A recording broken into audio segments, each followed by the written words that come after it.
It really won't. Bow! What's up, everybody? Thank you guys for tuning into the Nick and Mal Show. I am Nick Johnson, one half of the Nick and Mal Show. Across from me, to the left of me, at an undisclosed location, is my brother, Guala, a.k.a. Mally, still in the building. Know what it is. Listen, man, Guala, how do you humble flex? This is it right here. You know what I'm saying? You just do your job. But you showing off at the same time. You know what I'm saying? You just do your job, but we low-key showing off. Listen, man, Nick and Mal is at the new Nick and Mal studio right now. Yeah, and I'm proud of us. Bro, OD proud. I'm proud of you. I'm proud of me. I feel like crying on the show right now. That ass? Yeah. Give it up. Beautiful. Let's get up. Come on. Round of applause, guys. Round of applause. And real quick, we're definitely going to get into all the different people that helped us put this together. That's a fact. But I was telling you this the other day, like, this is why I finally understood, and it hit me like a ton of bricks when you know, they usually say who you have conversations with and the people who you talk to are very important, and it kind of shows who you're gonna be and how successful you're gonna be in life, and it's because conversations materialize. Mm-hmm. You know what I mean? So if you're hanging out with a group of people who are having conversations about negative things, you guys are probably going to act on those negative things. Big fact. Or when you and your boy just kicking this shit on face, I'm like, bro, we need a studio. Look. At the side of a finger, we here. It happens. And I don't think the people even know what was going on behind the scenes. What was going on behind the scenes? I mean, we was cooking up. We was really in the kitchen. Making bacon, which I use for ingredients. You know what I'm saying? We was making the spices. Mm-hmm. We ain't just buy the spice and made a meal. We was actually. We was in India picking the curry. How do you get curry? Do you know? I don't even know, but it sound about right. Right. Or sound about white. Speaking about Curry, shout out to Steph Curry. We're sorry you're not in the playoffs. And this is what I was low key telling you about the playing game. It might now someone might really get fired because. Not only are who's the number one seed in the East, in the West, the Jazz. The Jazz are happy that the Warriors lost, 100%. Oh, dude. And that's why it's like, is really the the 8 best teams really get in? That's a good argument to state. Mm-hmm. You know, and the team that almost beat the Lakers, who are eventually going to go on and win the championship. You feel me? The team that almost beat the Lakers. Yeah, the Warriors almost beat them. Yeah. LeBron had to hit that fadeaway. Oh, yeah, exactly. That was a very close game. But fuck it, we not on sports right now. Yeah, I was about to say, you was moving too fast for me. No, because I asked you about the curry. You started talking about the cooking and Steph Curry. Now we're back to the studio.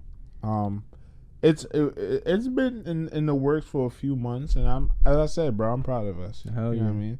I think we like to say we're the number one show on the net. And I think we have the ability to be there, obviously. Mm-hmm. You know that's truly how I feel. Come on. This is what we needed. This is Malcolm Gladwell's 10,000 hours. Yeah. This is how we put the 10,000 hours in. Yeah. And if you guys don't know, I mean, if you guys fuck with us, dudes like Jay West, and they would know, Bradley, Paul, they would know, we record a lot. A lot, bro. More than your favorite podcast out there, for a fact. Consistently posting everywhere, all social media platforms. It's been a year now. How much weeks have we missed? Let's go off of you in general. Not one. One. Yeah, one. The week for your birthday. Yes. No. Okay, then that one, and then we did one.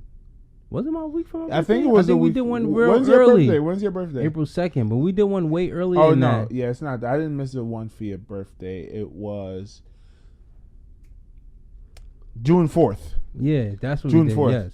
Mind you, that's we about to be in June right now, July 4th. I said June 4th. I'm stupid. This is what you get for being from Trinidad. Niggas be like, hey, June 4th is a holiday in Trinidad. Oh, it is? Nah, I was about to say. You be like, hey, if it start with a J and they got the number 4, oh yeah, that's it right there. Johnson 4, stop playing with me. But let's congratulate the people that tapped in. You know what I'm saying? Definitely help us out on making this happen. Word. But so back to dudes like Jay West and Paul and Bradley. Those you know what I mean? Those are our core fans. That's people who actually fuck with us. Shout out to y'all. We appreciate y'all. As you said, thank y'all for tuning in to us, because the text messages that we got from Jay West, the comments that we got from Paul, right? Hopping on the phone with Bradley and having in-depth conversations about the show is kind of what gave us that oomph to keep going. Mm-hmm. Always. And it is true. It's amazing talking to someone that's tapped into the show, because they know about you and you can elaborate on that story and what you told on your show. Yeah. So I was talking to Jay West one day, and it's like, wow, like he's like, yo, you said this on the show. You said this on the show, and like, no. Speaking to the mic. You could more angle it a little bit. I think it's you could more tap in. Right. Perfect. Into that conversation, explaining to that person like, yo, this is what happened. This is what I did, and this makes for a better conversation. It makes the person feel like they know you more. Mm-hmm. So I love it. When I had that conversation, I'm like, wow, this is the benefit of the podcast right here. Word. So when they actually tune in, they feel like they know you. So definitely big shout out to Jay West, both Paul, Skrilla, Livac, Balla for stepping up. You know what I'm saying? Yo, Balla, shout out to Balla too. And Balla just texted us this morning with a real positive text. And fuck it, I'm gonna read the text because I feel like everyone needs to have this energy with their friends, even if they don't truly believe it. You know what I mean? Manifest it. And I feel like that's kind of what we've been doing over the last year, just working extremely hard. He texted us this morning and he said, I feel something great coming in all of our lives. And that's a fact.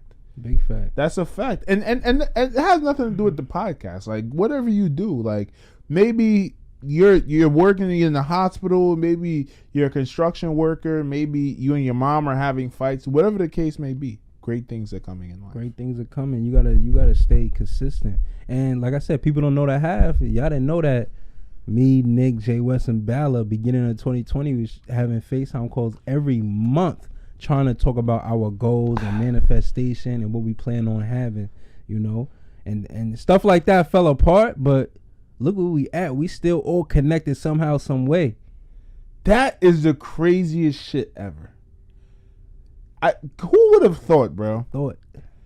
Because those, like, no funny as we fuck with Jay West, bro. Every time I link with Jay West, few times I have great vibes.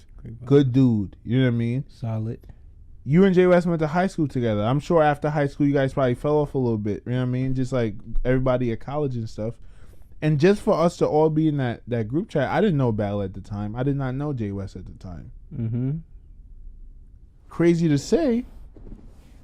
Currently, right now, especially in what I value in the podcast thing, they are two very valuable people to me doing this shit. You feel me? Mm-hmm. And it's crazy that we was in that chat. And we all had the same mindset, bro. It's like, yo, we got to go get it. Let's hold each other accountable. Yep. And we bullshitted. That's the reason why it's still not going on right now. But that's life, though. You start things and sometimes you don't finish. And maybe that's not something good to preach because you shouldn't finish. But Guala always say, once it's up there, it's stuck there. Yeah, that's what you always say. But that's a great saying, too. But one thing I want to highlight what you said was you start something and sometimes you don't finish it. But that's the most important thing, that you started. Yeah. Because that shit could be running in your head. Ideas could be running in your head all the time. Just do something. You don't even have to. Let's say you want to start a clothing company. You don't even have to sell it. You could just buy it, make it for yourself. Mm-hmm. It's like, yo, I'm comfortable just having it for myself. No one else got it. I'm not. Look, we wearing our own shit. I ain't put one for sale yet. Come on. But you feel proud for wearing that. I feel proud for wearing it. This shit feel better than wearing a polo. 1,000%. I don't know about that. Fuck Ralph Lauren. Fuck Ralph Lauren unless you want to sponsor the Nick and Mal show. Boy. But that's a fact, man. Once again, we appreciate all of y'all. Let's give some shout outs for the people that was able to make this studio possible. Number one, Carlene Thomas. If you guys don't know who Carlene Thomas is, that's my mom. Round of applause. Fuck, I kind of gave up. But listen, guys, we're in my house right now. You know what I mean? This is where the studio is located, and I was having fights with my mom. Malcolm didn't even notice. Like, my mom didn't want me to put the studio in here, and she was like, "No, you're not putting those shelves on the wall. You're not putting it in this particular space." And this is probably the first time in my life I didn't listen to my mom. I'm like, I don't care what you say. Well, I'm like, I don't care what you say right now. I'm about to put it up. And eventually, because my mom is very supportive of the podcast, but she's, you know what I mean? This is her house. And I get it. She didn't want certain things. She says, oh my God, no. I love the wall just the way it is. Don't do this. Don't do that. But I was like, Mom, no, this is happening. And then she would go to work, and then piece by piece, things would go up. And eventually she came up and she loved it. That's good, bro. And she was a person like, Nick, okay, let's get this for it. You need this. So, first of all, Mom, thank you for being understanding. Big ups, yes, sir. And my mom knows I'm just like her. When we want something, we want something. And there's nothing that, in a very respectful way, there's nothing no one could do to tell us that we're not going to get what we want. Yeah. And not in the sense of we need things from other people, but in the sense of if I want to do it and I can do it for myself, it's going to happen because I'm going to make it happen. And I don't care what anyone else thinks. Come on. So, number one person, shout out to you, Mom. Big shout out to Mom. We appreciate you. You know what I'm saying? This episode dedicated to you. Episode dedicated to Carlene Thomas. We should title it that. Put her thumbnail on there. Yo, no funny. Since it's in my crib, my mom was in here. She was sitting on your seat, actually. And she was like, Nick, we should start a podcast together. The Mother and Son podcast. I think me and my mom would have a fire podcast. I think a lot of families would gravitate to that. A lot of you guys might bring something to the table that the world hasn't seen. Never. And that the world probably needs. You know, other moms could feel connected to you guys' situation. Yeah, and to you guys bond. Or hoping that I wish me and my son had that bond like that. And not only would it be a bond, it would be opening up. You know what I mean? Just to be vulnerable for a little bit. I'm not going to divulge too much, but it was like a few weeks ago. And I came to America. My mom was working a lot because she had to grind. And that's the reason why we're able to be in a house the way we are now. Because she worked a lot. You know what I mean? There was a lot of days. Yo, where'd the rose go? Somebody took the rose. You took it? Oh, Andy probably came up and got it. He probably was sipping my mom probably was sipping. Look how stuff happens. But yeah, she was working a lot, and that's the reason why we're in this position we are in now. There was a lot of days when I first came to America where I was listening to Kevin Hart CD and Cat Williams CDs and just on repeat because it was months where we didn't have cable, where we didn't have internet. And that's like, I was doing therapy on myself. I'm like, yo, why do I feel so comfortable just being with me and not really opening up to a lot of people? It's because I come from a big family. You know what I mean? But when I came to America, not only was I here by myself because my mom was always working, I didn't have internet or TV sometimes to call people or to reach out to people. It would literally be me sitting down in the house by myself, no friends around, no family around, watching Kevin Hart and Cat Williams. Mm-hmm. You feel me? So when I came, my mom worked a lot and I was young. So, you know what I mean? I probably had a lot of issues that I didn't know I had. Like, we all have issues. Nothing crazy, right? And then as I grew up, I'm in college and I moved to Albany. And I'm living by myself. And me and my mom always had a very close relationship, but we were never able to spend much time together. Now, everything happens for a reason. COVID happened. I moved back in with my mom. And we have been developing a different type of bond. You know what I mean? Kind of like a brother-sister bond. But obviously, it's my mom. The respect level is always there. But it's kind of like my homie. You know what I mean? It's my friend. And we're developing that close bond. And a few weeks ago, probably a month ago, we were in the car and we're having a conversation. I forgot what I was thinking about. I was probably angry about something. And me and my mom just started having this conversation about it. And it was kind of like a breakthrough for us. You know what I mean? She broke down crying a little bit. And I'm like, wow, me and my mom never had these type of conversations before. And to tie it all in, I feel like if me and my mom have a podcast, these are the type, like, we're going to do therapy on each other on air. Mm-hmm. And it would be some real powerful shit. Mm-hmm. You feel me? So with that being said, Mom, listen, think about it. Yeah, and my mom loved to talk. You know that. Yeah. Nah, I'm telling you, people are going to gravitate to that. There's a lot of, I never seen that. I never heard it. And there's a lot of moms that need that therapeutic, the understanding of the different challenges she faced, that stuff can correlate to their lives and go, oh, my life is probably not that bad. I just got to go harder. Or let's watch this together, son. Mm-hmm. And somebody connect to you, you know, a young male. Like, yo, like, oh, wow. You know, I'm in the same situation as Nick. I could talk to you about something. And no disrespect. My mom the best mom in the world, so she could teach a lot of y'all mothers out there. Come on. She could teach y'all. And she did some back stuff. Against the wall. Back against the wall. And she did some stuff wrong, too. And you guys could also learn from that. You know what I mean? So it's a lot, man. It's a lot. I think that would be a great idea. I don't even want to put this part of the podcast out because somebody gonna steal this idea. Nah, they're not gonna. Next thing you're gonna see is Jay West and his mom podcast. Nah, shout out, big up to Jay West. Shout out to Jay West and his whole family. Yeah, how was the food? How we're gonna get back to shouting out older people. Okay. How was the food when you, Jay West, and y'all girlfriends went out that one time? It was good. It wasn't nothing spectacular. We went to Heat Caribbean out in Queens, New York. Went with Jay West and his lady, me and my lady, and it was owned by Guyanese people, the Indian side, you know. But I got jerk chicken, rasta pasta. I got some roti because I had roti. Big ups from Nick, so I was like, I gotta get roti, and I'm thinking, the jerk chicken, the rasta pasta gonna be a little gooey. Serena got some stewed chicken. Jay West and his lady got the rasta pasta. Jay West got shrimp. His lady got the jerk chicken. I wasn't a big fan of the roti. Other than that, jerk chicken, rasta pasta was valid. I like the jerk chicken. It was spicy. It wasn't too spicy. But I started dipping that roti in that Serena stewed chicken because that was super. Oh yeah, that's where it's at right there. Stewed chicken. Stewed chicken, curry chicken, and you gonna have that this week. My aunt about to do her thing. Oh man, she about to go in. She about to go in. You don't understand, bro. I think I'm Caribbean myself. You gotta teach Serena. Yo, no funny, bro. If we ever go to Trinidad, bring Serena with you. I'm gonna link her with one of my aunts. You're gonna really teach her a few things. She's gonna take care of you. That's a fact. You feel me? That's simple. That's an easy thing, bro. That's what I'm here for. And she love that type, bro. Serena love food. That's why I love Serena. You know she do. Not to on my relationship. I think that's one thing that makes us so connected is food. You know what I'm saying? Like, we love to go out to try new foods, new restaurants, and do things. And we could watch how to make stuff on YouTube all the time.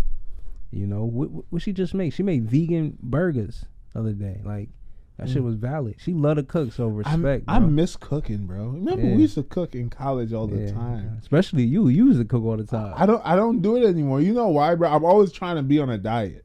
So it's like it's weird. Like, when I want to eat bad, I just eat some fast food shit. You know what I mean? I never want to buy a bunch of groceries and put it in the house because I feel like, so I'm going to go in too much. I see what you're saying. You might have to treat. I don't know. Yeah. Bro. It's hard, bro. But you know how I am with diets. If I don't like giving people any no, but I'm not saying I'm always on the diet. What I'm saying is that I refuse to just go buy burger buns and burger meat and put it in the house. I'm probably gonna be eating burgers all week. My hard earning money, bro. One time we cooked burgers outside. We was about to grill. Tyree and them know this. I probably got videos on my phone. We was about to grill. There was no gas in the grill. Niggas got 4 blocks. So wood off of the side of the trees because we lived in Utica. There was trees and shit. Trees everywhere, nigga. No, not in New York City. Not really. They on the building. That's crazy, not bro. In the concrete jungle, bro. That's crazy. New York City really to go to a tree to see a tree. It's either on a building or at a park. If you see 3 trees in a row in New York City, you feel like you live in a luxurious lifestyle. You feel like the man. Hell yeah. But let's take it back. Number one, the art piece that you guys seen. Work of fucking art, bro. Yes, beautiful. Work of fucking art. Like, no funny, bro. It number one, it uplifts my mood every time I come into my room and I see this shit right here. But also, I don't know. It's just amazing to look at. It's beautiful. A lot of she did her thing. That's what do you like about it? What's your favorite part about it? Bro, it's just I love your facial expression. You understand what I'm saying? I love the facial expression. I love the contour of the face. I would say mine. You know what I'm saying? Nice and tight just said contour. Let's go. Come on. And the what is it? What's homeboy that we got the whole theme from? Oh, Pablo Escobar. You know, the Pablo Escobar Vice City. Mm-hmm. Money in the background. Like, we not here to play. You don't understand what I'm saying? And this is how diverse we is. We got the idea from one of the most toxic men of all time, a drug dealer, a drug cartel. But to balance it out, read the quote to them at the bottom of it, Mal. So it says, the ultimate measure of a man is not where he stands in moments of comfort and convenience, but where he stands at times of challenge and controversy. So it was MLK B-Day, right? Big up to MLK, rest in peace. And I'm like, yo, let me go look at a quote, and I found that quote. Wait, one second. I'm sorry to cut you off. Do you still say rest in peace to MLK? Yeah, bro. To this day, I think it's. You know what I'm saying? Yo, R.I.P. to Jesus, yo. That's a big fact, though. That's not a fact. Yo, when you see a mummy, do you think niggas scream R.I.P.? Like, yo, bless up. This was a real nigga. What about homo that like passed away in a prison? You still say free him?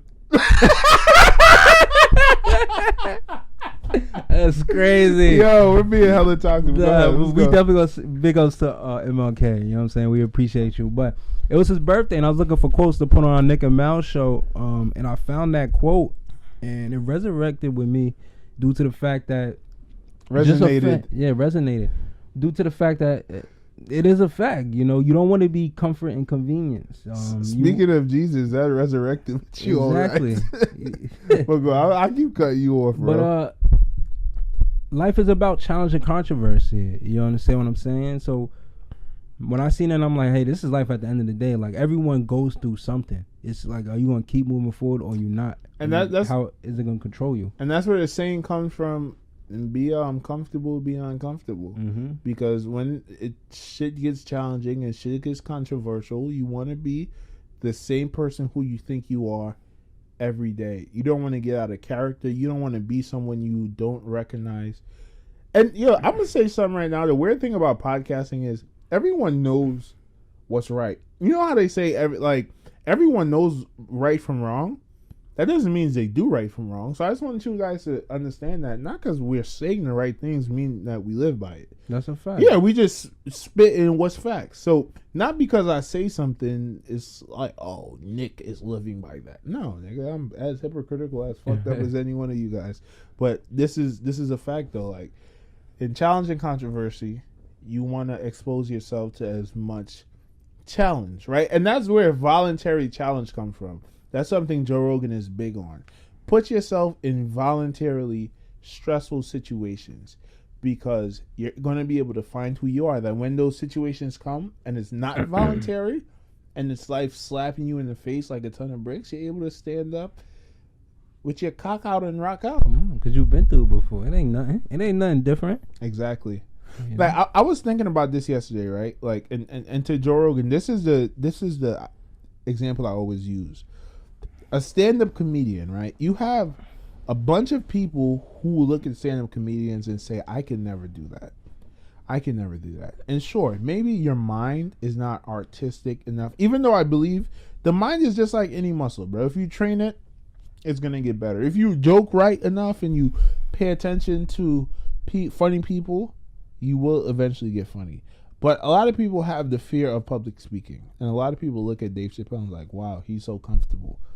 He's like he's a natural, and he might be a natural, but I bet you the most stage frightened person in the world right now, if you put him on a stage to speak in front of people 100 times, they are going to be a pro at it. Mm-hmm. Anybody in the world, anybody, and that is what exposing yourself to stressful situations is. It does. It makes you comfortable in that situation, no matter how scared you are. The issue is, fear prevents people from even exposing themselves to the situations. Mm-hmm. And that's why you expose yourself to the situation, because you know if you fucked up, you know why you understand why you fucked up, and makes it 10 times easier. Perfect example would be my junior year when I had to speak to the team, And I'm like, yo, my speech was horrible. And that's due to the fact I didn't connect to the word that was given to me. So at UC during camp, if you were chosen to speak, you had to pick from a vocab of words, a list of words. And the word that was chosen for me, I had no connection to it. What was it? I forgot the word. I honestly did. But I had no real connection to it. That's how much you wasn't connected to it. Yeah. So I had my notes. I was nervous. I'm a junior. I don't know what the situation really is with me playing. I know I worked hard, but it's like, hey, I still didn't prove nothing yet. And I'm reading off my notes, and I could tell no one connected with me. I'm like, all right, I did it. Next year, I was lucky enough to get a word that actually I can connect with, and it was a big difference, you know. And I want to give out a little bit game. If someone is scared to public speak, they are listening to this. Just do it, because even when at Bond, a lot of this goes back to even in my public speaking class at Suffolk County Community College. Like, we had to speak in front of the class every day, and I'm like, yo, fuck it, this is what I gotta do. This is what I gotta do. So I'm gonna speak, and y'all gonna understand what I'm saying. Now think about that, right? You're doing it every day. Every day, you're constantly exposing yourself to that stressful situation. I'm sure you got better at it over time. Easily. And you got comfortable doing it. Comfortable just sitting in front of the class and speaking to them. But a lot that plays in my mind when I have to public speak. And also, I had to host a Bond event last minute. I didn't know that. But I'm like, yo, fuck it. Y'all gonna feel me or you're not. Like, that's how I really come into the situation. Right. You know, that right there can maybe help someone if they're so fearful. But you're gonna learn from your errors, and that's the most important thing. Learn from your errors. Learn from your errors, man. I love this piece of art. Oh, the artist is Maya. Let's definitely tag her in this clip. Yes. She is dope as fuck. If you guys want to get work done, listen, man, I've seen her draw a picture of go on her IG. It's a picture of a woman, looks like a white lady, beautiful white lady, and she draws it with, I believe this is what she did, put the pencil on the paper and with one line drew a portrait of someone, one continuous line. She's nice. She's worked for hotels, she's worked for big companies. Like, this is what she does. And this artwork was nowhere near what it was when her first draft. But you have an idea of what you want, and she's going to make it a reality. And that's exactly what she did with this. So definitely support her. Yes. It's a little bit pricey, but you definitely get your money's worth. Yes, sir. Yes, sir. So a big shout out to mine. We appreciate you. This is a masterpiece right here. This gonna be one of them art pieces that's gonna sell for $1 million. We gonna 200 years. Yeah. This shit gonna go hard. This gonna be when we 50 and then we go broke.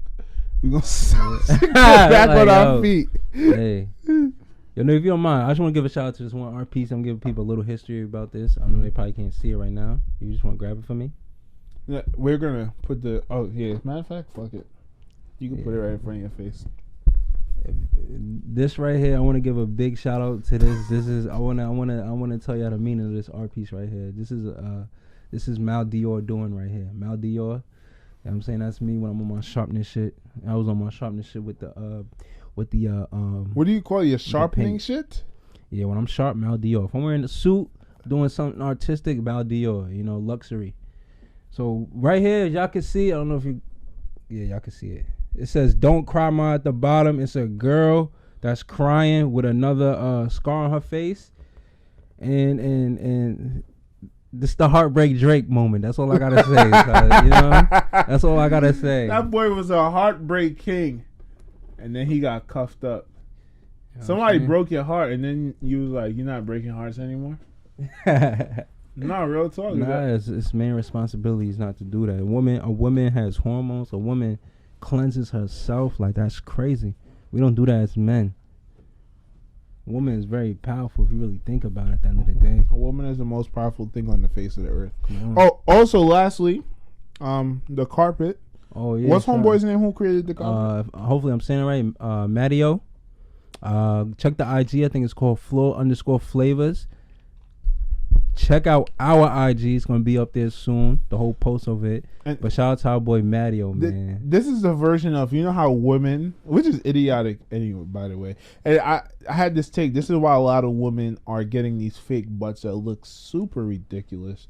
Is because for a very long time they started saying, and they actually started believing, we don't get dressed for you. We don't look good for you. We do it for ourselves. Well, maybe you should do it for us, and then. A little bit toxic, but on some real shit though, like some of these women with these butt injections, it's like no man is attracted to that. I've seen some ones well done. Okay, you know what I mean? We seen one at Target the other day. That shit wasn't sitting too nice. It wasn't sitting nice, but it's okay. But then there's some. It's like, what are you doing? What is going on right now? The bitch went to the doctor around the corner that live in apartment 3C. She went to Dr. Dre for that shit. She went to Dr. Dre. That's the closest doctor she went. And he sold the headphones after too. So the headphones, because walking around with that shit, you're going to hear people saying a lot of bad things about you. You feel me? So I don't even know what I was saying. What was I saying? These bitches got fake asses. Right. Oh, this is what I was saying. This is our version. The carpet is our version of we're not doing it for you guys because obviously you can't see the carpet. But it makes us feel good. Bro, amazing. Yo, this shit is crazy. It makes us feel good about ourselves. Our feet are on it. It's luxurious. Very luxurious, man. You got some lint. Where's that lint come from, Mal? I don't know. It's definitely not from this. Or maybe it is. I don't know. Maybe it is. It has to be. Maybe yeah, it is. Maybe from our feet on it. Maybe it's not the type of carpet to be walked on. I don't know. But Matteo, thank you. We appreciate you. Respect. Yes, bro. Now let's get to the bullshit, man. We got big out to Weis. Weis, yes. Oh, fucking Weis, bro. Yes. Weis is built the studio. That's a fact. Weis built. I'd say that Weis built the studio. If y'all don't know who Weis is, y'all remember when we did the slice. Our version of Chopped. When Nick was cheated out of a win. Yeah. We gonna do a part 2. You know what I'm saying? Hopefully my son Nick get revenge. Bro is about to get revenge cooked. tour. I didn't even know how to make steak back then, bro. Oh, now he know how to make steak. I didn't even know how to make steak. Oh, you met Uncle... Oh, come on. Shit. He met Uncle Jack. If y'all don't know Uncle Jack, check out the video Cooking with Uncle Jack. I might be better at cooking steak than Uncle Jack now. Ooh. I told him that too, but I don't know if he believed me. But I mean, yo, Falzones, if you tap in, we need a summer barbecue, and definitely gonna need Nick and Uncle Jack on that grill to cook a steak, and everyone there be a judge. Yeah, you know what I'm saying, throwing back Henny shots. Nah, I'm gonna throw back Henny shots after I'm done with the steak. I want to be on my A game. Yeah. Those are 2 heads. I'm coming for those 2 great white sharks this summer. White said Uncle Jack. I'm coming for you guys. Nick about to be the big shark, the big black shark in the water, swimming backwards with dreads. Y'all ain't never see the shark with dreads. Nah, he never. This is a hammerhead, nigga. I'm a hammerhead shark. But yeah, shout out to Weis. Yes, bro. He got the audio panels up. You guys probably, those are 2 audio panels right there. There's some more around the room. There's one above us. Yes. And I don't know if our audio is going to be A1 right now. It's eventually going to be really, really good. And he built this stuff and he put it up. And it's you know what I mean? Big part of the studio. Hell yeah, bro. We appreciate everyone that had tapped in to make this work a while. It took a while, but we're here. We got it done. Blessings, bro. I'm proud of you. You know what I'm saying? Thank you. Of course. Now, it's 2021, right? Yeah. Every year, there's an unexpected star that pops up. And before I even get into that, I want to say something, right? My aunt always told me growing up, there's only so much someone could take. There's only so much someone could take. And that resonated with me when I was about 14, 15. If I'm remembering the story correctly, I was in not in primary school. And I got into a fight. And I beat this nigga's ass. And mind you, I'm not a fighter. I've always been a timid person. Very timid. I mean, would you say I'm timid? As far as I don't try to fight anybody or anything like that. I don't even like fighting. What would you say? No, you don't fight no one. But you come off, don't disrespect me. Right. Yeah. And maybe I got that from situations that I went through. But I whooped this nigga's ass. because I was getting picked on. At least I felt like I was getting picked on. Maybe I was being a dick to them niggas. You know what I mean? But I remember, and I got home and I'm like, damn, I'm about to get my ass whooped. And my aunt looked at me and she said, I'm not even mad at you. It's only someone could take. And that resonated with me. And she would use that as a lesson to tell me, don't fuck with people. Because number one, you don't know what anyone is going through. You don't know this little kid that you call dumb every day. His mother just committed suicide and he snaps and you're dead now. Mm-hmm. These are the type of lessons she used to teach me. Mm-hmm. And when she said, it's only someone could take, I respected that. And there's also a position of power you could be in when you've been the person at the shitty end of the stick and being quiet, and then eventually you lash out. Because number one, you don't have any restraint. You don't feel bad for what you do because you feel like a wild animal, injured wild animal being cornered, and your only option is to lash out. Yeah, you get that respect. You get that respect. And at that point, it's not even about respect. It's about survival. And 2021 has delivered us Kwame Brown. That's a fact. That's a fact. We got Kwame Brown. Kwame Brown. Kwame Brown is currently the most entertaining man on the fucking internet.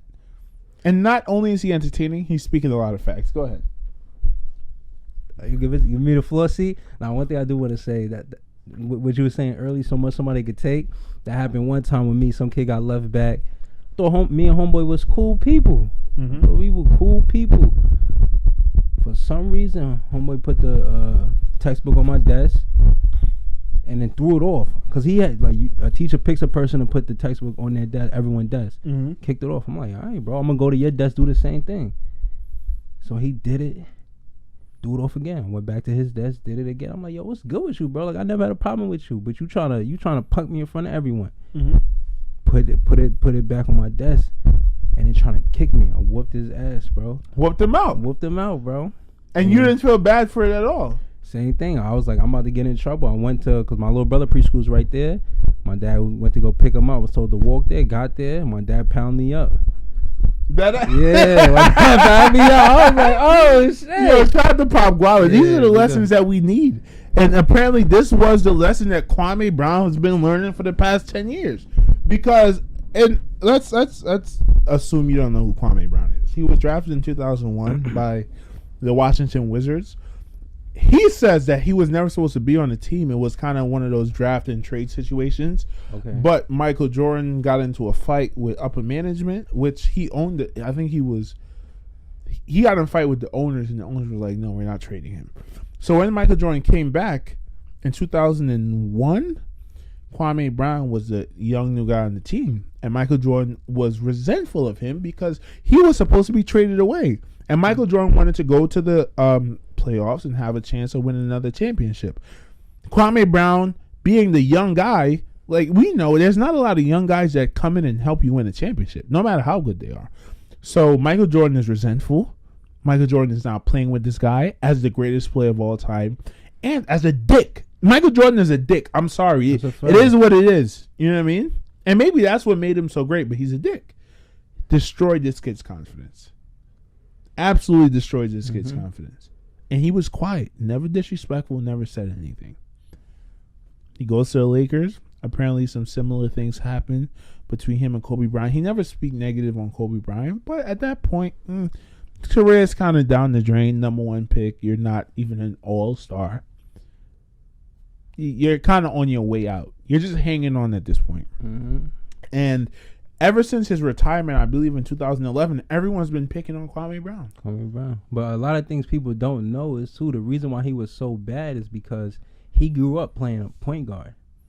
He hit a growth spurt so late, and they said that his hands hadn't grown with his growth spurt. So he doesn't understand his body well, hitting that late growth spurt. So all that dribbling shit, you can't do it the same like you did a few years ago. You're not going to catch the ball how you did a few years ago, coming to the NBA where they're throwing the ball a lot faster than they did in the past. And not only that, In 2001, they were looking for the next Shaq. So you're 6'10", 6'11". They want you to play as a big man. Maybe in today's league, you were a point guard, you were short, now you're 6'10", 6'11". Hey, we still want you to play point guard. Yeah. We want you to be KD. We don't want you to be a center now. Yeah. Bring the ball up. So maybe your small hands, what do they say about centers? Centers can't shoot good because their hands are too big. Yeah. So maybe your small hands at 6'11" would give you touch to be a Kevin Durant. Not to say he would be that good, but maybe he would be better suited if he wasn't trying to be forced into this little box. You know what's crazy? Not to get off of Kwame Brown, but is that official the new style of basketball? Because I'm just thinking, watching the Memphis and Golden State Warriors game, Anderson's bringing the ball up on Memphis Grizzlies. Who's Anderson? Well, that small forward, the 3 or 4. Yeah. He's a big guy. Mm-hmm. How big is he? How tall is he? He's like 6'7" up. Mm-hmm. Definitely 6'7" up. And I'm 6'7", might be too short. Let's think about the best players in the league. Draymond Green. LeBron, Draymond, KD. Siakam. Who's big guys. They definitely bring the ball up for a fact. They're not playing down low, waiting. And that's one thing Darius Miles, when he was on the Cavs with LeBron, he said that's what they should have done. They should have just been running gun, not slow nothing down. Just go, go, go, go, go. Everyone could dribble, go. That's what Shaq was talking. Yo, by the way, I love the content game because there's no content that can be created. Shaquille O'Neal and Charles Barkley, two of the most popular NBA players of all time. Their stories are well known. There's no documentary you can make on these guys because everything is well known. And I seen this interview. They were like, it was weird. There was the type of Vlad thing where the interviewer is behind. You can hear their voice, hear them asking the voice. But they were in a blank room, and it was kind of like dead silence.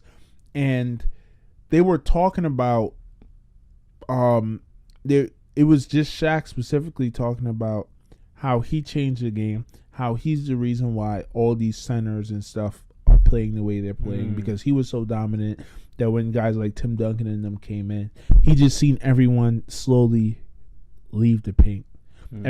Just because of how dominant he was. You feel me? Like on some shit. But it's like, yo, don't even come down here, bro. But that, as a content creator, that was so intricate. I'm like, wow. You could, who thought about making this into a content piece? Because Shaq and Chuck's story, they've been told already. But there's so many different ways, whether it be the tone of the speaking, the actual content they're talking about, and how the interview is being conducted. You can literally create content that people would watch for stories they already know. Mm-hmm. You know what I mean? And go into little intricate details. And I say this, if you're a content creator, I know there's a lot of people doing podcasts, a lot of people doing YouTube videos. Bro, do your thing. Because there's a lane. You are a creative individual, and no one else could come up with the ideas that you come up with. You know what I mean? So keep doing your thing. Where were we? Kwame Brown. Oh, yeah. So Kwame Brown. 2021. Right. And he might have been better suited in today's NBA. Yeah, easily. You could bring the ball up, solid dude, pick and roll. That's what everyone does. Hot take. Kwame Brown would have been Kevin Durant if he came into the league in the right time. Kwame Brown would have. I respect him this much with how he's been wilding on YouTube. This nigga might be the greatest player of all time. You just said KD the greatest player of all time. That's what you just said. No, I said he might have been the greatest player of all time. You said he would have been KD. Well, he'd have been better than KD. Fuck it. This is where I'm going, nigga. If Kwame Brown was in the league today, with his small hands, his tall frame, country accent, and his that boy got a mouth on him, boys. Yo, what's it say? I'm about to wash your mouth with some soap. Mm-hmm. Yeah, he need his mouth washed with some soap. He gonna keep giving y'all niggas mama's cooking all month long. Click the link in his bio. Don't buy my jersey. Yo, listen, man. Listen. Let's get back to Kwame Brown, because this is the best story. Okay, so number one, 2021 gave us Kwame Brown. COVID is forgiven. We got Kwame. Kwame. So back to the story. So Kwame Brown was being bullied. Stephen A. Smith literally did a college tour. I seen a 10-minute video of Stephen A. at a college doing nothing but shitting on this kid. What is the point of that? That's what I'm wondering when I'm watching this. You are going to a college to shit on a kid who was 18? And now that the roosters have come home to roost, is that the saying? Yep. The chickens have come home to roost. Now you guys want to act like you don't know where it's coming from? Do y'all not think that y'all words, it's different for us to come on a podcast and say fuck Jay-Z or whoever the case may be, or not even say that, because I feel like we really don't come like, even we do it funny sometimes, but we have conversations about people, and that's just part of being in the spotlight. People are going to say things about you. But how does it look when an entire network and entire networks makes one young man the butt of everyone's basketball jokes? Mm-hmm. Greg Oden is a bigger bust than Kwame Brown. Greg Oden is a bigger he bust. Got that wealthy coochie and never been the same. Greg Oden is a bigger bust than Kwame Brown, and no one. Chris Humphries too. No one talks about these guys. And Kwame Brown, it's so much to get to, but he was basically talking about how when they did put him on ESPN, they would talk about him. They would use this same picture of him looking like a weak ass bitch. The pictures they use paints a picture of the person they're trying to paint him to be. That, yellow journalism propaganda? Yeah. They put the picture where he was looking down. He looks scared, 17, and Mike is yelling at him. And he was like, bro, I was scared. I didn't want to listen to this nigga. Shut the fuck up. But he was like, y'all not going to show the pictures of me dunking and shit because y'all want to paint this narrative. And that's why he's exposing everybody. And that's why I'm saying it's important that we got him in 2021. Yo, think about it. That's like someone exposing the news, though. Now, when you listen to Stephen A., Steven Jackson, Matt Barnes, do you believe what they say now? No. That's why the news has split up. Everything comes into question. Kwame Brown is the beer that y'all shouldn't have poked. He is the beer. Who knew that this nigga... Yo, listen, bro. I've never seen Stephen A. Smith as lost for words, but it's okay. Kwame Brown is taking it to a different level where they're not trying to conduct, right? Initially, when Steven Jackson and Matt Barnes from All the Smoke podcast came at Kwame Brown hit them up like, hey, let me come on a podcast and defend myself. This is prior to him going public with anything. They said, no, you're a little guy. Fuck out of here. He goes in on them. Then Matt Barnes makes the video saying, hey, come on the podcast. Let's talk this. He's like, bitch, what? Mm-hmm. Now you want to have me on your podcast? Nah, we're not doing that. Mm-hmm. And now the veil is being lifted off everything, bro. And he knows. He's like, yo, and y'all corporate guys, bro. He was saying that in one of his clips. He's just saying, I'm not driving. I'm riding shotgun. Y'all gonna get me killed. Y'all gonna get me killed. Y'all gonna get me pulled over. Whatever. Y'all not checking my license, who I am, where I stay at, where I be. Nope. One of his big points, right? I want to know what you think about it. One of his big points is that there's this corporate mafia kind of thing going on, and they purposely hire black men to, number one, look like a clown and paint a bad picture of black men, and also to shit on other black men. And I've never thought about this before. Never. I'm saying. There's a lot of merit to it. Number one, Steven Jackson, Matt Barnes, and also Gilbert Arenas, the other dude who was on the podcast that he initially responded to. By all means, no disrespect, three of the more ignorant, hood, bad representations of black men in NBA history. Incorrect or correct? Correct. You saying that they're hood? No, you got what I'm saying. Isn't that crazy though? Yeah. Three of the worst representations of black men in the NBA. In NBA history. Can you think of some worse representations of black men than these three? Gilbert Arenas, if you guys didn't know, got caught with a gun. Yeah. In the locker room. Apparently he had 10 dudes that used to come where he used to live at, and they were going to jail every week. Mm-hmm. Steven Jackson, we know the Malice in the Palace, the greatest stain on NBA history. He was a part of that, and it's something that he touts. And you know, Steven Jackson used to be one of my favorite players when they was on the Charlotte Bobcats. Him and Jared Wallace, ooh, that was my team, boy. Him and Jared Wallace are my guys. For you that know, y'all know. But yeah, Matt Barnes, what he do? he got pretty ass hair. Derek Fisher took his girl, and he drove and. I don't understand. Men have emotions and stuff like that. Oh yeah, but he drove and hopped the fence to his ex-wife's house. Is that like the rap game? Yes. I don't even think it's specific to basketball. And this is what he was saying about the Radio 2 Charlemagne the God, which we're going to get to. Let's stick with basketball. That shit crazy too. These are the players that they put on TV. And naturally, basketball is a majority black sport. So it's kind of, there's not a perfect, like, symbiotic relationship to say, oh, they only talk about black men. Most of the men in the NBA are black. But a lot of these players, they do have some negative takes on black men. You know what I mean? Mm-hmm. When, as a commentator, I get it. It's not good for numbers. You want to be a little disparaging and call someone a bus and call someone a bum. But understand that you are putting a negative stain on a lot of successful black men. You're putting a negative stain on some of the most successful black men in the country. Why do we look at Kwame Brown as a bust and a bum? Shouldn't we look at him as a millionaire? And someone who bought his mom a house at 18? We talked about someone. We was like, yo, we talked about Tim Tebow. We were saying beforehand, Mark Sanchez, I think it was. If we walked into the bar, it'd be like, oh, it's just Mark Sanchez. It ain't no one too special. Right. You know what I'm saying? Right. It'd be the same. It's Kwame Brown, bro. I ain't gonna say what up to him. He just one of us. One of us. And we ain't doing shit. And that's media. Imagine how the media could control that. This nigga played with Jordan and Kobe. And we gonna look at a number 1 overall pick. Nigga, what's nigga? Come on, nigga. You need me to buy you a drink, bro? Exactly. You need a drink, Kwame Brown, nigga. You 6'11". He got to know what's going on over here.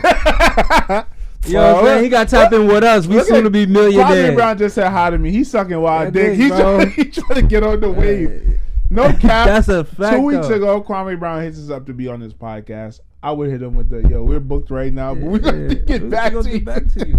Ain't going to push nothing back for you, Kwame. Nothing.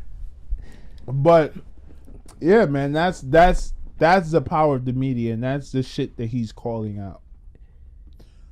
The hypocrisy. The hypocrisy. Y'all are saying that y'all are pro-black, but y'all shitting on black man. And this is his take. I don't fully agree with it, but it's merit to it. Very merit to it. And even like you said, everything he's saying, it makes you feel like your third eye's opening. You get in that moment. Listen to Joey Badass. Listen to Eminem or somebody talking about the Illuminati. You feel like you're enlightening as a person. And that's what I'm saying. He is cursing niggas out. You know how easy it is to dismiss someone talking the way he's talking, but you can't, because how are you going to dismiss it when he's just talking facts? Facts. He just said that, yo, Steven Jackson, you're a clown. You still walk around with hoodlums. You're clowning me as a black man walking around with security guards? You wouldn't say that to the white man. Facts! That's a fact. What's wrong with walking around with security? But Nick, that's why I fuck with Ty Billy. We're not gonna get into Ty Billy, but that's why I get into Ty Billy. Shit like that. He would say something like that. Like, we should walk around with security. Yeah. Yo, Steven Jackson and him are trying to. No, I'm not picking up this beef, but the way Kwame Brown made me look at it is like, yo, y'all are trying to trick black people. You were very close with George Floyd, and I know that broke your heart. Why would you fault another black man for walking with security guards? And I get it. We all are hypocrites. All right? Your brother could get killed by gun violence, and you could go on the biggest anti-gun violence campaign, and a nigga fuck with you, you want to pull the glizzy out. Mm-hmm. We're all hypocrites. Mm-hmm. But I'm going to call you out in hypocrisy, and that's what Kwame Brown is doing. Mm-hmm. And now when y'all speak, this is what I want to get into. You said it. When we listen to Steven Jackson, when we listen to Stephen A. Smith, all these guys, we're looking at them with a third eye open. And we're not believing anything that we're saying. Mm-hmm. Because Kwame Brown said something that's a fact, bro. We have all been blind and just taking in these guys' information, and they've low-key been manipulating us. And the power of Kwame, it's like I think he reads a lot, he studies, he understands the 48 laws of powers. And what he understands is something that Charlemagne tried to use against him. And I'm a big Charlemagne the God fan. Expose that ass. Let's look at it from a technical level, right? Charlemagne the God is the smartest when it comes to playing the media game, right? And this is what he tried to do with Kwame Brown. All the smoke, Matt Barnes and Steven Jackson's podcast is signed to Charlemagne the God, and they're getting this smoke. Literally, it is ironic that all the smoke try to fuck with Kwame Brown. He's really the nigga giving all the smoke. They should give their name up to him. Or he not missing a step, missing a beat. He is giving all the smoke. He's dropping 50 a game. He might have been the reason for the California wildfires. He is giving all the smoke. This shit is crazy. Crazy. It's foggy where he at right now. It's smoky. You need a gas mask. Call him Smokey the Bear. Come on. What other analogy? More smoky than Snoop Dogg. Come on. Kwame Dog. Kwame Dog. You really a dog though. With the cowboy hat tilted. So, Charlemagne the God protecting his boys, right? And remember my point. My point for this is watch how you can manipulate the media. And not even manipulate.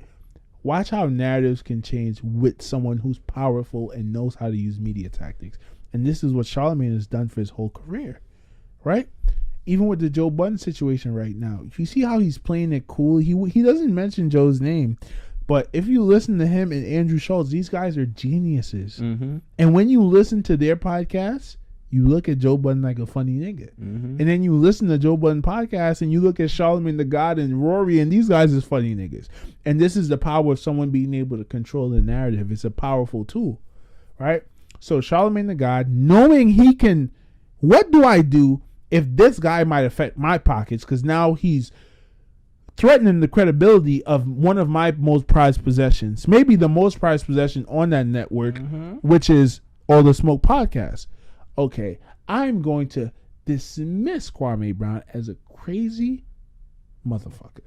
This is an easy way to get him out of the paint. Easy way to get him out of the paint. I'm about to go switch a whole narrative. This is not just some kid snapping because he was bullied. This is someone whose father's a murderer, two brothers are a murderer, and he's most likely a crazy, deranged lunatic who might become a murderer. So tune him off. Don't listen to him. He's crazy. This is white man tactics.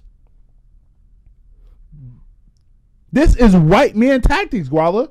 This is what a lot of white people and the man did to black people. That's a fact. Dave Chapelle turns down a $50 million contract. Hey, guys, don't listen to anything he says about us mistreating him, about us not paying him right. He's on crack. Anything that comes out of his mouth is coming from the perspective of crack. He on drugs. He crazy. This is white man tactics. Sure, I mean, the guy you know knows what's crazy? this. They saying crack, bro. He's rich as fuck. Mind you, they saying crack, bro. Y'all hear that? They didn't say he doing coke, nothing. Oh, he doing crack. He a millionaire. Please tell me what millionaire smoking crack. Then they say at that time. This is what, 10 years ago? This ain't the 80s, 70s. Then they say crack is coke for poor people. You do it when you poor. That nigga ain't poor. Not at all. He ain't touching he no just turned crack. down $50 million from y'all. Come on. So, what do? Number one, you play on the black stereotypes of crackheads, and then you just dismiss anything he says because, hey, the dude's on crack. He's in Africa smoking crack, right? Charlemagne the God knows this. He implements it himself, or he thinks he does. And Charlemagne the God knows this because he is an avid reader of the 48 Laws of Power. What the backlash he's getting right now from Kwame Brown has to be something he read, and it was a severe miscalculation on his part.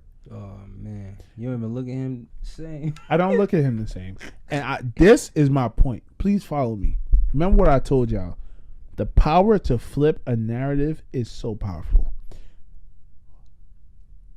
Charlemagne the God says what he says about Kwame Brown. Kwame Brown comes out the next day, and he starts talking about a rape case that Charlemagne the God had.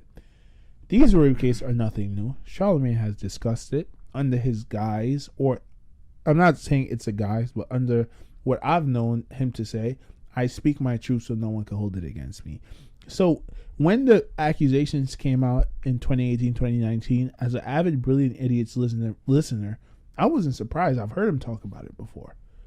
But now the girl was coming out and Star brought her on and she was doing interviews and stuff. And even the woman who was abused didn't really move the needle. Kind of just blew over. You know what I mean? Because this is the point of being able to control a narrative. No one really cared when those accusations came out in 2019. Water over, what did it say? Water off a duck's back or whatever. He was on radio and never had to leave.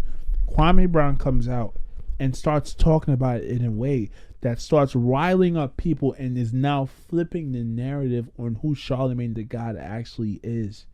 And it's working. And you know how I know it's working? Charlemagne the God didn't respond. He sent a cease and desist. I've never seen See the God do that before. Come on. Never. He's hurt, bro. He hurt us because he's running a lie. Like you said, he's perfect. He God Almighty. But if you really think about it, how are you able to talk about that situation on live? Yeah. How are you able to have all these women friends and say you're advocate for women? And by the way, I love Charlemagne the God. If I was to see Charlemagne today, I'd be like, bro, what's up? Like, it's a lot I got to learn.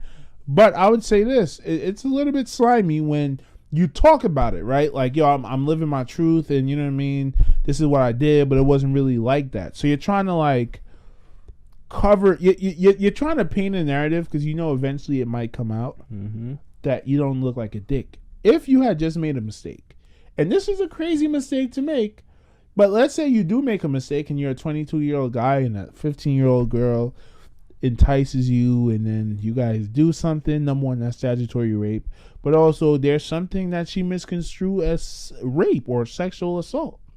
That, bro, is a reason why people go to prison and they're rehabilitated.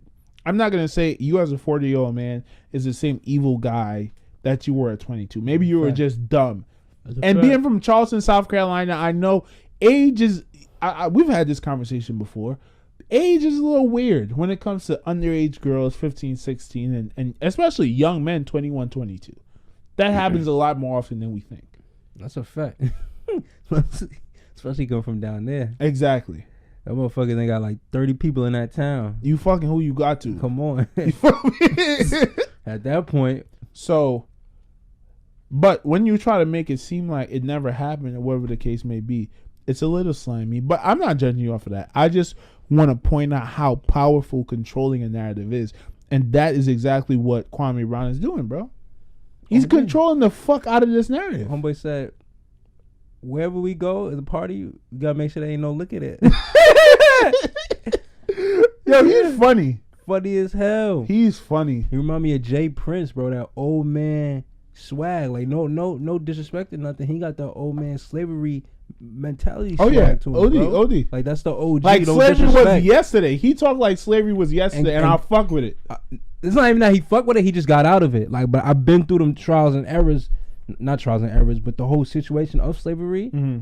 No one coming in here to disrespect me. Right. You know you didn't go through what I went through. And that's what I'm saying. I fuck with it. Maintaining that mentality, especially as a black man who's been around the most prestigious white people in the world, and you never allowed that to infiltrate you. Because let's not even bring it to a black or white thing. Like, if you're poor and you become rich, you kind of forget about the poor people. Mm-hmm.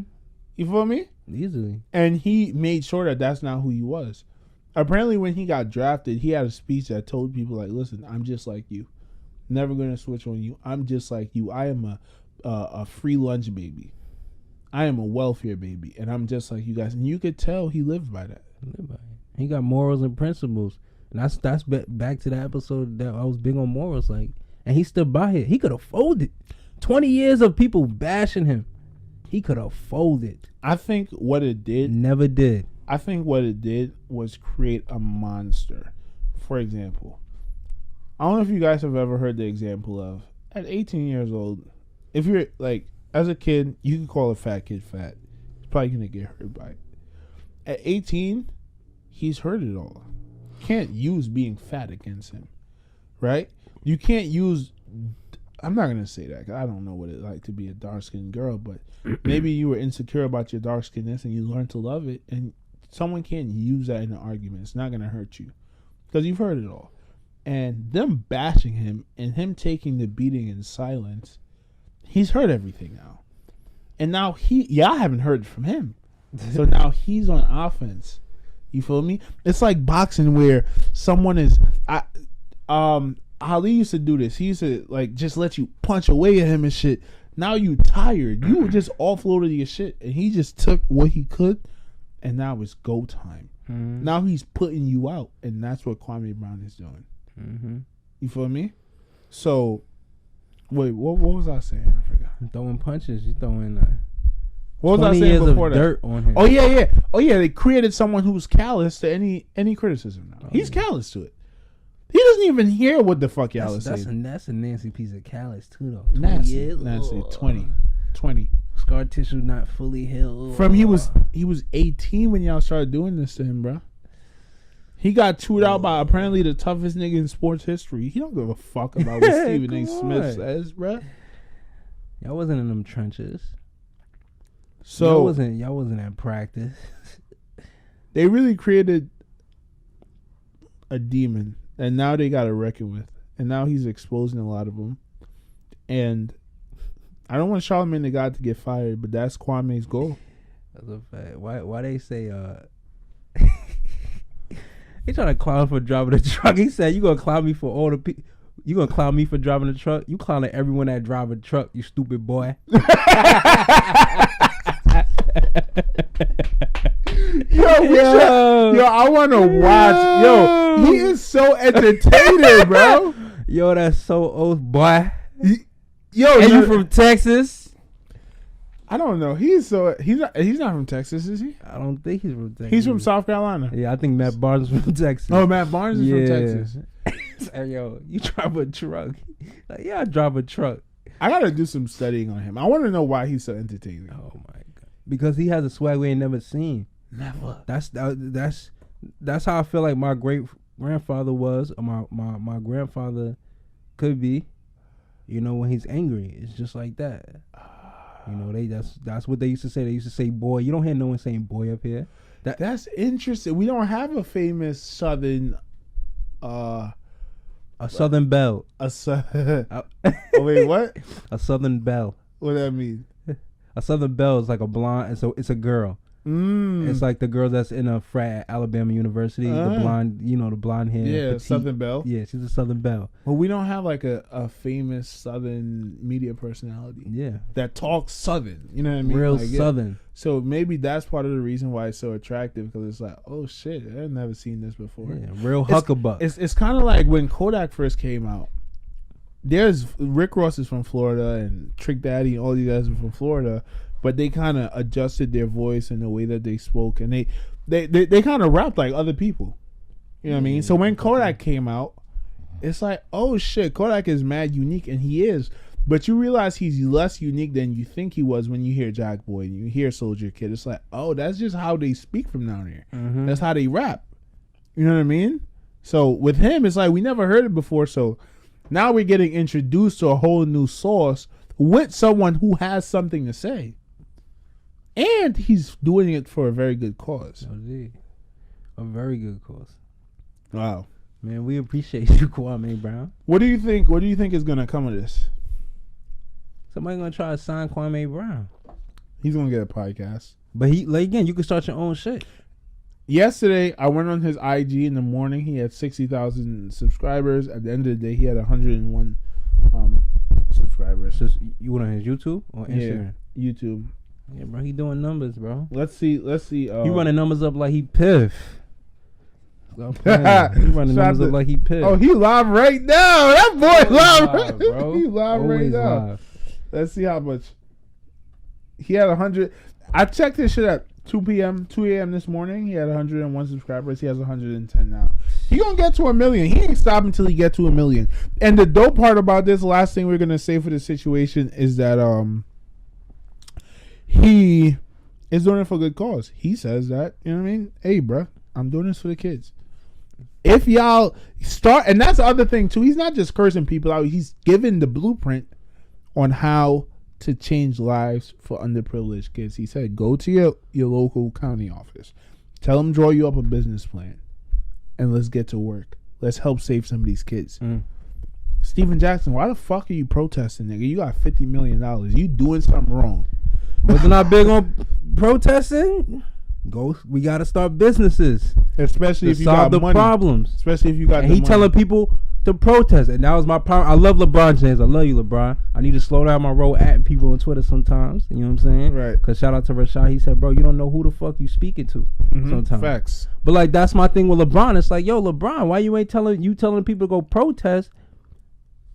But yo, money's the main thing to solve that problem.